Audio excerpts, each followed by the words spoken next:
بدعة وكل بدعة ضلالة وكل ضلالة في النار. فأعوذ بالله من الشيطان الرجيم. بسم الله الرحمن الرحيم. ولنبلونكم بشيء من الخوف والجوع ونقص من الأموال والأنفس والثمرات وبشر الصابرين.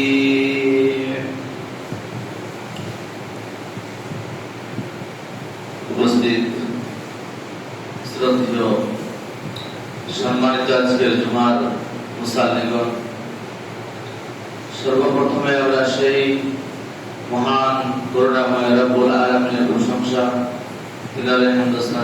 তারিফ করি, যিনি আমাদেরকে সমস্ত রকমের কাজকর্ম ছেড়ে ফেলে দিয়ে মসজিদে ইবাদতের উদ্দেশ্যে উপস্থিত হতে পেরেছি। তাই সকলে বলে আলহামদুলিল্লাহ। তারপরে আমাদের ধর্মের গুরু, ধর্মের নেতা, সর্বকালের সর্বযুগের সর্বশ্রেষ্ঠ মহামানব জনাবে মুহাম্মদুর রাসূলুল্লাহ সকলে বলি সাল্লাল্লাহু আলাইহি ওয়াসাল্লাম, এর প্রতি সহস্র শান্তি ধারা বর্ষিত হোক। আল্লাহুম্মা সাল্লি আলাইহি ওয়া সাল্লিম বারিক আলাইহি। আমি আপনাদের সম্মুখে পবিত্র কালামুল্লাহ অর্থাৎ আল কোরআনুল কারীম থেকে একটি আয়াত একটু তেলাওয়াত করেছি। সেই আয়াতকে কেন্দ্র করে আমি আমার সংক্ষিপ্ত বিবরণ তুলে দেওয়ার চেষ্টা করিব ইনশাআল্লাহ আজিজ। ওমা তৌফিক ইল্লা বিল্লাহ আলাইহি তাওয়াক্কালতু ওয়া ইলাইহি উনীব। সেই টপিক, সেই বিষয় যে ধৈর্য ধারণের উপকারিতা। মানুষ যদি ধৈর্য ধারণ করে তাহলে তার উপকারটা কি?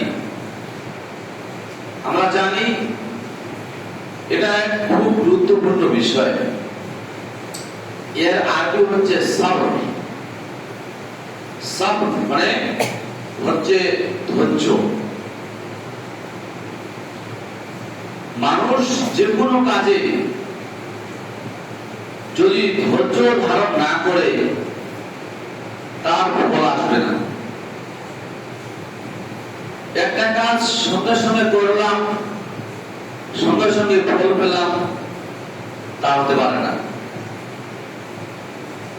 দুনিয়াবি ক্ষেত্রেই হোক, আখিরাতের ক্ষেত্রেই হোক, দুনিয়াবের ক্ষেত্রেই আপনার যে রুজি রোজগারের ব্যাপারটা সঙ্গে সঙ্গে যদি আপনি ফসল লাগান আর লাগে যদি সঙ্গে সঙ্গে পান, না, এটা হতে পারে না। 3 মাস, 4 মাস, 6 মাস, 1 বছর, এই যে একটা লং টাইম, এই একটা সময়, আপনাকে সময় আশা করতে হবে, ধৈর্য ধারণ করতে হবে। এর নাম ধৈর্য। তো আমাদের যে আল্লাহ তাআলা মানব জাতিকে সৃষ্টি করেছেন ইবাদতের উদ্দেশ্যে, এটা আমরা জানি বা জেনেছি। কিন্তু আল্লাহ তাআলা আমাদের,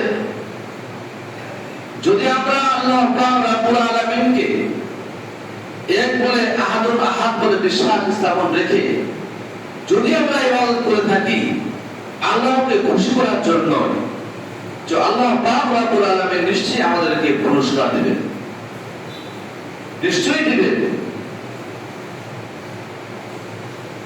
তো ধৈর্য ধারণ যদি আমরা করি তাহলে আমাদের আল্লাহ পাক রব্বুল আলামিন পুরস্কার দেবেন। সূরা বাকারা সূরা নম্বর 2 আয়াত নম্বর 155 আল্লাহ তাআলা বলেছেন, ওয়ালানাবলুওয়ান্নাকুম বিশাইইম মিনাল খাউফ ওয়াল জু। যে আল্লাহ পাক রব্বুল আলামিন বলেছেন যে আমি তোমাদের পরীক্ষা করব।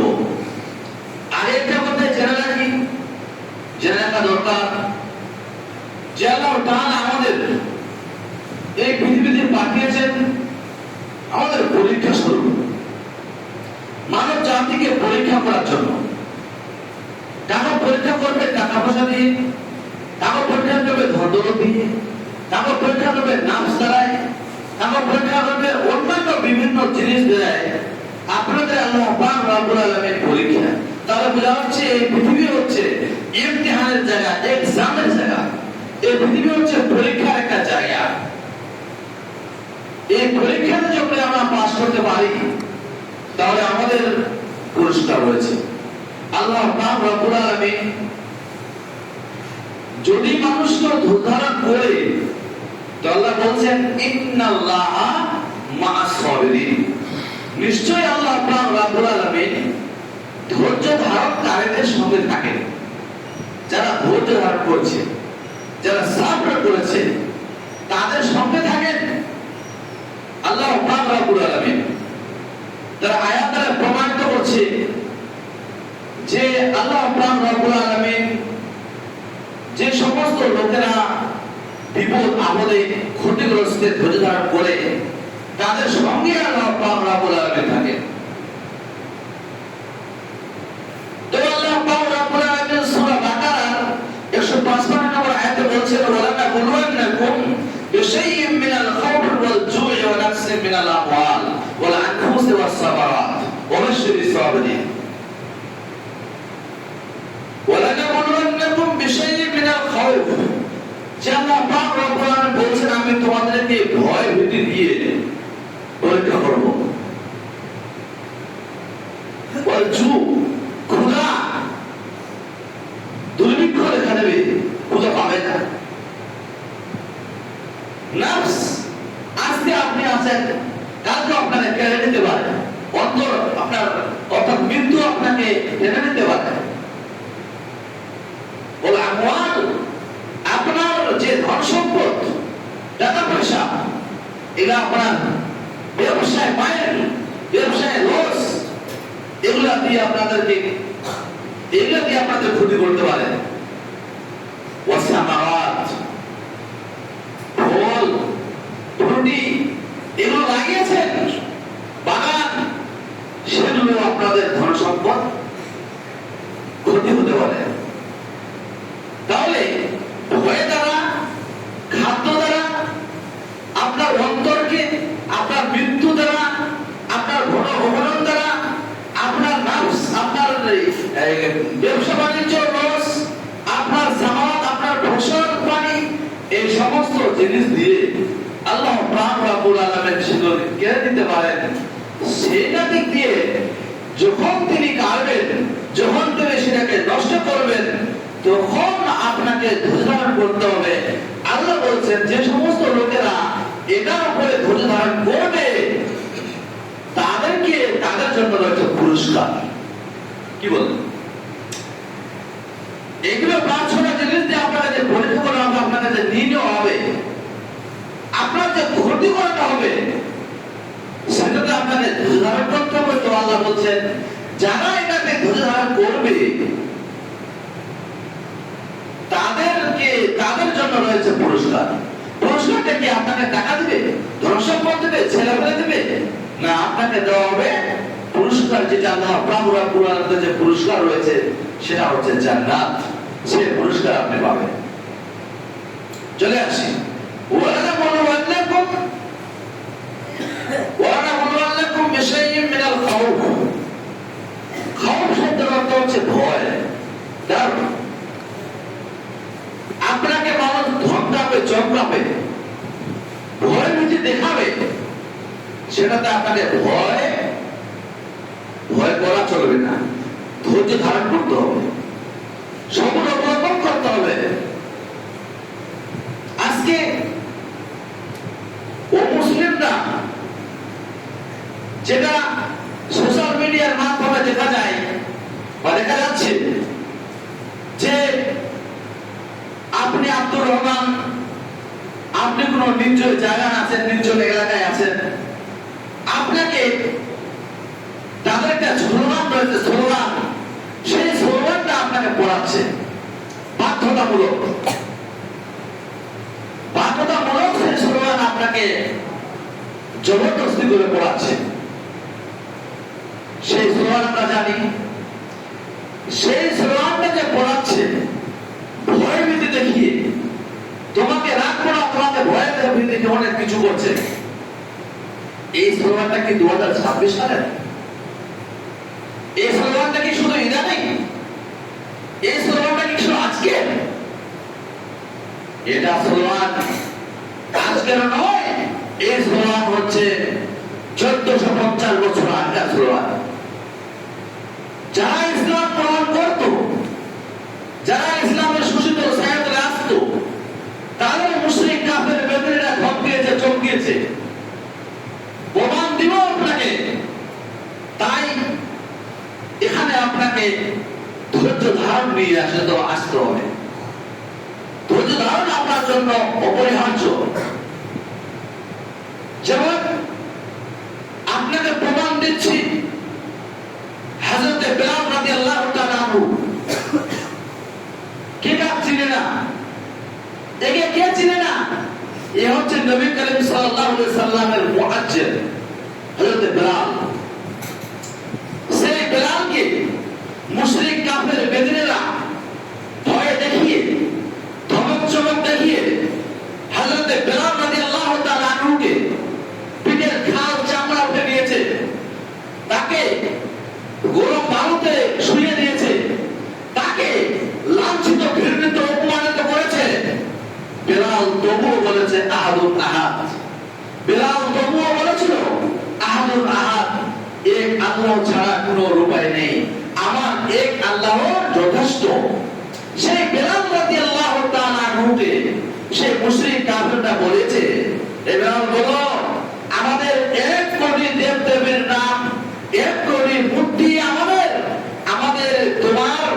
তুমি এটা বিশ্বাস করো, অথচ তুমি যদি এটাকে না বলো, সেটা লাহর, উজ্জা, হাবল, মানাত, এই সমস্ত দেব-দেবীর নাম জবরদস্তি করে বেলালকে রাদিয়াল্লাহু তাআলা আনহুকে তারা এই কথা স্বীকার করাচ্ছিল। বেলাল সেই রক্তাক্ত অবস্থায় বলেছিল আহাদুন আহাদ, আমার এক আল্লাহ যথেষ্ট। এটা ভয় নয়? এটা ভয় কি ভয় নয়? এই ভয় শুধু ইদানিং, এই ভয় শুধু ইদানিং নয়, এই ভয় কত বছর আগে থেকে, এই ভয় অনেক দিন আগে থেকে আপনাকে মুশরিক বেদিন আপনাকে ধরতে হবে, চলতে হবে, কিন্তু আপনি অটল থাকতে হবে, ইস্তেকামত থাকতে হবে। আপনি আপনি যে কালেমা করেছেন তার প্রতি আমাদের ইস্তেকামত থাকতে হবে। যদি আপনি সেই দিকে লক্ষ্য চলে যান, তাহলে আপনি বিদআতকে, আপনি শিরকে শিরকের মতো বড় গুনার মধ্যে আপনি নিমজ্জিত হয়ে গেলেন। তাহলে বোঝা যাচ্ছে যে এই স্লোগান শুধু ইদানিং নয়, আগে থেকেও তারা সাহাবায়ে কেরামরা যুগে যুগে কালে কালে তাদেরকে কষ্ট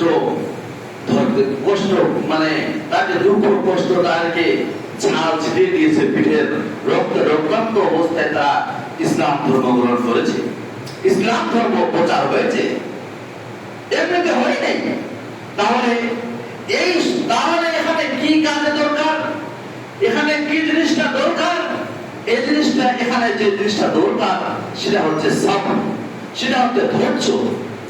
আজকে আল্লাহ পাক রব্বুল আলামিন যে বলছেন, ওয়ালা নাবলুওয়ান্নাকুম বিশাইইন মিনাল খাউফ ওয়াল জু', আপনার এখন খাওয়া আছে, পরে খাওয়া নেই, না থাকতে পারে, সেটাতে আপনাকে ধৈর্য ধারণ নিয়ে আসতে হবে, ধৈর্য ধারণ করতে হবে। আপনি চলে আসেন, ওয়ালা নাবলুওয়ান্নাকুম বিশাইইন মিনাল খাউফ ওয়াল জু' ওয়া নাকসিন মিনাল আমওয়াল, আপনার মাল, আপনার ধন সম্পদ শেষ হয়ে গেল, ক্ষতি হয়ে গেল, আপনি আল্লাহ পাক রব্বুল আলামিনের প্রতি বিশ্বাস রেখে ধৈর্যটা রাখুন, নিশ্চয়ই আল্লাহ পাক রব্বুল আলামিন আপনাকে দেবে। চলে আসি আপনার নাফস, হঠাৎ করে অ্যাক্সিডেন্টে আঘাতে মৃত্যুবরণ, হঠাৎ কিছু কোনো দুর্ঘটনা হয়ে গেল, কিন্তু নাফস, আপনার অন্তর, আপনার আত্মা চলে গেল, বের হয়ে গেল, আপনি সেখানে আপনাকে ধৈর্য নিয়ে আসতে হবে, ধারণ করতে হবে, একথায় শর্ত। কারণ আল্লাহ পাক রব্বুল আলামিন যদি দিয়ে দেন, আপনার কিছু করার নেই, আপনার ধৈর্যটা নিয়ে আসতে হবে, এটাই আপনার জন্য জরুরি। আপনি কি করেছেন? ধান লাগিয়েছেন, ফসল লাগিয়েছেন, সেটা খরা কিংবা বন্যা, খরাতে ভেসে চলে গেল, খরাতে নষ্ট হয়ে গেল, বা বন্যাতে ভেসে চলে গেল, নিশ্চয়ই দুর্ভিক্ষা আসতে পারে। এটা আল্লাহ পাক রব্বুল আলামিনের পক্ষ থেকে। আল্লাহ পাক রব্বুল আলামিন বলেছেন, যদি মানুষেরা এই সমস্ত দিক দিয়ে কি করে সবর অবলম্বন করে, ধৈর্য ধারণ করে, তাহলে তাদেরকে পুরস্কৃত করা হবে, তাদেরকে জান্নাত নামক জিনিসটাকে সেটাকে পুরস্কার করা হবে। তাহলে আমরা আজকে সবাই এই বিপদে আপদে ক্ষতিগ্রস্তের মধ্যে নিমজ্জিত হয়ে আছি। আমরা এর ঝাঁজ পেয়েছি, আমরা এই জিনিসটার ভুক্তভোগী হয়েছি, আমরা অনেক জেনেছি, অনেক পেয়েছি আমরা, কিন্তু আমাদের যে কোমর ভেঙে আমি পড়ে গেলাম, সেটা আমাদের জন্য প্রয়োজন নয়। আমাদের জন্য জরুরি যে আমরা কি করব, যে আমরা ধৈর্য ধারণ আমাদেরকে নিয়ে আসতে হবে। কথাই সত্য যে আনাস রাদিয়াল্লাহু তাআলা আনহু থেকে একটা হাদিস বর্ণিত, রাসূলুল্লাহ সাল্লাল্লাহু আলাইহি ওয়াসাল্লাম একদিন একটা পাশে একটা মহিলা ছিল, সেই মহিলাটা রাস্তায় বসে কান্নাকাটি করছে।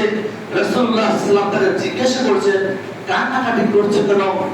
রাসূলুল্লাহ সাল্লাল্লাহু আলাইহি ওয়াসাল্লামকে মহিলা বলছে, যত দূর এখান থেকে, এভাবে ঝিড়কি মেরে তিনি কথা বলে রাসূলুল্লাহকে সেখান থেকে চলে দেন। রাসূলুল্লাহ সাল্লাল্লাহু আলাইহি ওয়াসাল্লাম বলেছেন যে তুমি এখানে বসে কাঁদছো কেন? তুমি না কেঁদে তুমি কি করো? আল্লাহ পাক রব্বুল আলামিনকে ভয় করো এবং ধৈর্য ধারণ করো। এই কথা বলায় রাসূলুল্লাহ সাল্লাল্লাহু আলাইহি ওয়াসাল্লামের প্রতি সেই মহিলাটা এমন করে ঝিড়কি মেরে উঠে রাসূলুল্লাহকে সেখান থেকে ভাগিয়ে দিলেন, সেখান থেকে তাড়িয়ে দিলেন, চলে গেলেন। কিছুক্ষণ পরে, কিছুদিন পর দেখা যাচ্ছে রাসূলুল্লাহ সাল্লাল্লাহু আলাইহি ওয়াসাল্লামকে সেই মহিলা চিনে না যে এটা হযরত মুহাম্মদ রাসূলুল্লাহ সাল্লাল্লাহু আলাইহি ওয়াসাল্লাম, চিনে না।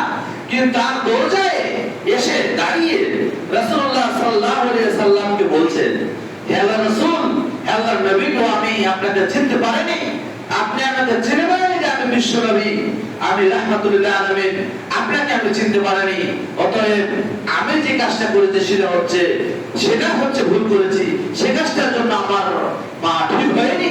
হতে কথা বলা রাসূলুল্লাহ সাল্লাল্লাহু আলাইহি ওয়াসাল্লাম বলেছিলেন, তোমার উচিত, তোমার দরকার ছিল যে তোমাকে আগে ধৈর্য ধারণ করা। তোমার উচিত ছিল, তোমার দরকার ছিল যে যখনই কোনো দুঃখ বেদনা, যখনই কোনো ঘটনা ঘটে, যখনই কোনো বালা মুসিবত আসবে, তখন শুরুতেই সেটাকে কি করা? ধৈর্য ধারণ করা, শুরুতেই। তাহলে কথা বলা রাসূলুল্লাহ সাল্লাল্লাহু আলাইহি ওয়াসাল্লাম থেকে প্রমাণ করেছে হাদিসটাতে, যে রাসূলুল্লাহ সাল্লাল্লাহু আলাইহি ওয়াসাল্লাম প্রমাণ করে দিচ্ছেন যে ধৈর্য ধারণ হচ্ছে রাসূলুল্লাহ করতে বলছেন, এতে মানুষের উপকার হয়েছে। শুধু তাই নয়, একটা হাদিস রয়েছে যে নামাজ হচ্ছে জ্যোতি, আর হচ্ছে ধৈর্য হচ্ছে আলো, ধৈর্য ধারণ হচ্ছে আলো। এই কথাই বলেছেন হাদিসের ভাষায়। তাহলে বোঝা যাচ্ছে আমরা বিপদ আপদ, এই পৃথিবী হচ্ছে, আমাদের বলেছি যে আপনার ইমতিহানের জায়গা, আপনাকে এক্সামের জায়গা, আপনার পরীক্ষার জায়গা। সেই পরীক্ষার জন্য আপনাকে প্রস্তুতি নিতে হবে, সব সময়ের জন্য সেটাকে প্রস্তুতি গ্রহণ করতে হবে। কথাই সত্য। আমরা জানি যে ইসলামের প্রথম যুদ্ধ হচ্ছে বদর। বদরের যুদ্ধে মুসলমানরা ছিল মাত্র 313 জন, কাফের ছিল 1000 জন। তাদের মোকাবেলা করতে কাফেররা হেরে গিয়েছিল, চূর্ণ বিচ্ছুন্ন হয়েছিল, ধ্বংস হয়েছিল, রেজারাজা হয়েছিল। সেই বদরের যুদ্ধে রাসূলুল্লাহ সাল্লাল্লাহু আলাইহি ওয়াসাল্লাম 313 জন সাহাবীকে নিয়ে তিনি এই প্রথম ইসলামের যুদ্ধ বদর, সেই যুগে যখন কাফেররা হেরে যায়, তারা একটা ফতোয়া জারি করেছিল, যেখানে মুসলমানদেরকে পাবে সেখানে তাদেরকে হত্যা করো। তারা একটা ফতোয়া জারি করেছিল। আমি বলতে যাচ্ছি, এই ধমক চমক, এই আর কিছু আপনাকে ধৈর্য ধারণ করতে হবে। এ কথাই সত্য, এইটা ধর্ষণ, এটা ধমক চমক শুধু আজ থেকে নয়, অনেকদিন আগেকার কথা। সেই বদলের যুদ্ধ থেকে নিয়ে কথা। তারা বোঝা যাচ্ছে সেদিন থেকে নিয়ে ইসলাম যেদিন থেকে শুরু হয়েছে সেদিন থেকে নিয়ে ধমক চমক তাদেরকে ধমকি চমকি তাদেরকে উপরে চলে আসে, আঘাত আসে, সেটা আপনাকে মেনে নিতে হবে, সেটা আপনাকে ধৈর্য ধারণ করতে হবে, আল্লাহ রাখতে হবে, আল্লাহ পাক রব্বুল আলামিনের কাছে ভয় করতে হবে। শুধু তাই নয়, আপনাকে আর প্রমাণ দিতে পারি সূরা আল ইমরান আয়াত নাম্বার 200, এখানে আপনি আয়াতটা উঠান। আল্লাহ বলছেন ইয়া আইয়ুহাল্লাযীনা আমানুসবিরু, ইয়া আইয়ুহাল্লাযীনা আমানুসবিরু ওয়াসাবিরু। আল্লাহ বলছেন হে ঈমানদারেরা, যারা ঈমান অর্জন করেছো, ঈমান আনকে নিয়ে এসে বিশ্বাসটা নিয়ে আসে না, যারা আল্লাহকে বিশ্বাস করে তারাই তো ঈমান নিয়ে এসেছে, ঈমান নিয়ে এসেছে, তারা তো ঈমান নিয়ে এসেছে। তো আল্লাহ বলছেন ঈমানদারকে ইয়া আইয়ুহাল্লাযীনা আমানু ওয়াসবিরু ওয়াসাবিরু, হে ঈমানদাররা তোমরা ধৈর্য ধারণ করো এবং ধৈর্য ধারণ করার তোমরা প্রতিযোগিতা করো। প্রতিযোগিতা, আপনাকে কেউ দুটো কোনো কথা বলবো, আপনি তার জন্য সামান্য কোনাতে রেগে গিয়ে বাধ্য হয়েছে তার প্রতি মানে নেওয়ার জন্য, তার প্রতিশোধ নেওয়ার জন্য আপনি রেডি, আপনি প্রস্তুত, কখন মোকাবেলা সেটা বলবো। এখানে কি বলছেন আল্লাহ, ওয়াসবিরু ওয়াসাবিরু, তুমি ধৈর্য ধারণ করো, ধৈর্য ধারণ করার প্রতিযোগিতা করো। তুমি যদি প্রতিযোগিতা করো, কেমন প্রতিযোগিতা, মানুষ ও করো না আমি করছি মানে প্রতিযোগিতা হলো না, ও লোকটা করছে না আমি করছি প্রতিযোগিতা হলো না। প্রতিযোগিতা কাকে বলে, যে একের উপর যে আপনি আগে থাকবেন, আপনি সবসময় আগে থাকবেন। তো বলছে আল্লাহ প্রতিযোগিতা করো। তাহলে আপনাকে জ্বলন্ত প্রমাণ দিয়ে থাকি, দিব ওখানে হযরতে ইউসুফ আলাইহিস সালাতু ওয়াস সালাম, এর নাম কে শুনেনি? কোন লোকটা জানে না? হযরতে ইউসুফ আলাইহিস সালাতু ওয়াস সালাম চার দশটা ভাই।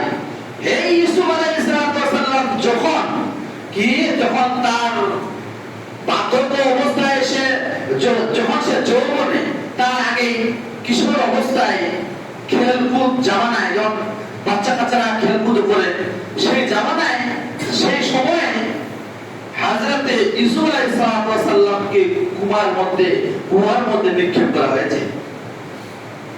তাকে বিনা দোষে জেল খাটতে হয়েছে, তাকে বিনা দোষে অপরাধী হতে হয়েছে। এই সমস্ত কাজে তাকে নিমজ্জিত হতে হয়েছিল।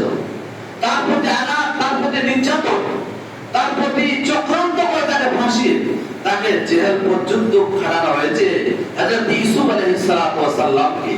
তিনি ধৈর্যটা কেমন বলছি, ইউসুফ আলাইহিস সালাম যখন মিশরের মিনিস্টার হন, ইউসুফ আলাইহিস সালাম যখন মিশরের ফুড মিনিস্টার হন, ফুড মিনিস্টার বোঝাচ্ছে খাদ্যমন্ত্রী, যখন তিনি খাদ্যমন্ত্রী হন তখন তার ভাইয়েরা তার কাছে এসে, মিনিস্টারের কাছে এসে, যখন তাদের দুর্ভিক্ষ দেখা দেয়, তার কাছে খাওয়া দাওয়া নেই, তার কাছে আর কিছু নেই, যখন দুর্ভিক্ষ দেখা দেয়, ওই ইউসুফ আলাইহিস সালামের কাছে ওই তার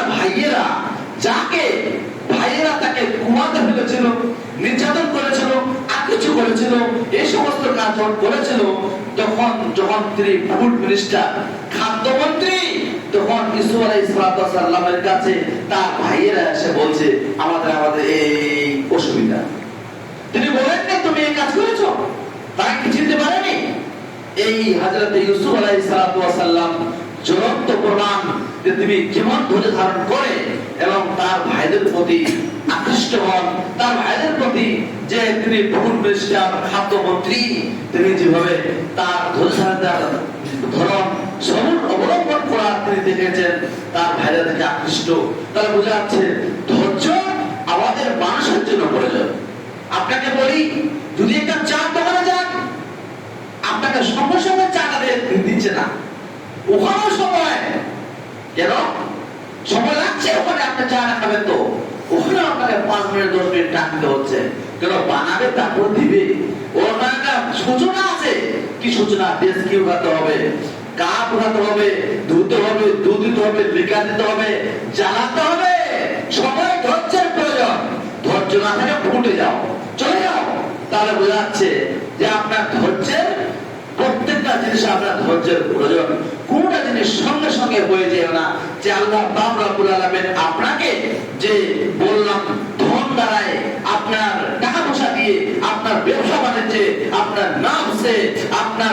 মানে অন্যান্য জিনিসগুলো দিয়ে আপনাকে পরীক্ষা নিরীক্ষা করবে, সেটাতে আপনাকে ধৈর্য ধারণ করতে হবে।